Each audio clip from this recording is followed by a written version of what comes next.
विवाहों के मुहूर्त की शुरुआत होते ही हजारों लाखों जोड़ियों का विवाह संपन्न हो रहा है।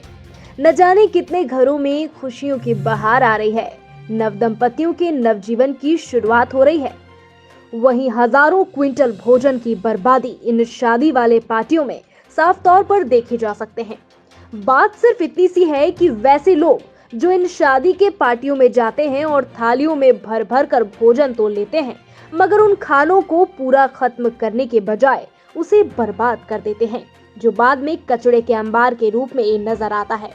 जरा सोचिए उस कन्या पक्ष के पिता के बारे में जो सिर्फ एक दिन की अपनी बेटी की शादी और पार्टी के लिए जीवन भर पाई पाई जोड़कर रुपए इकट्ठे किए और अपनी बेटी की शादी में कोई कमी न रह जाए, इसीलिए अपने जीवन भर की पूंजी उस एक दिन में लुटा देते हैं।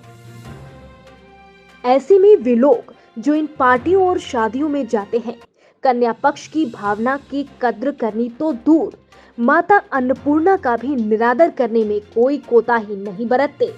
बर्बाद किए गए खानों का ढेर ऐसा प्रतीत होता है जैसे वह कोई कचरे का अंबार हो। जरा सोचिए वैसे गरीब लोगों के बारे में जिन्हें एक वक्त की रोटी नसीब नहीं होती।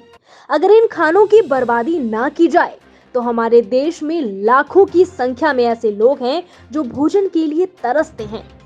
उन्हें बमुश्किल एक वक्त का खाना नसीब होता है। क्या इस बारे में कोई ठोस निर्णय लेते हुए हम अपने अंदर बदलाव लाने का प्रयास नहीं कर सकते, जिससे इन खाद्य पदार्थों की बर्बादी ना हो? लोग सज धज कर बन ठन कर आते हैं और अपनी भूख से ज्यादा प्लेटों में भोजन लेकर मानो चखने के लिए वो आए हों और भोजन को चखकर सारा भोजन बर्बाद कर देते हैं। शर्म आनी चाहिए ऐसी मानसिकता वाले लोगों को जो ना तो उस बेटी के बाप के अरमानों और त्याग का ध्यान रखते हैं और ना ही माता अन्नपूर्णा की गरिमा के विषय में सोचते हैं। पतरातू से जय किशन पाठक की खास रिपोर्ट। हाँ भैया, ये इतना जो खाना का बर्बादी, इसके बारे में क्या कहना चाहते हैं? इसका देखिए मीट के चलते लेता है सब है कि दोबारा अगर मीट मिलेगा तो चावल रहने से मीट मिलेगा, और अगर मीट नहीं लेने से चावल नहीं मिलता, इसीलिए पब्लिक को जितना खाना हम लोग यहाँ देख पा रहे हैं कि बर्बाद हो रहा है, उतना में तो कितने गरीबों की पेट भर जाती है। कम से कम 300 से कम ज़्यादा खा लेते, 300 लोग है ना। चावल पर चावल बनवा रहा 300 लोग खा लेते।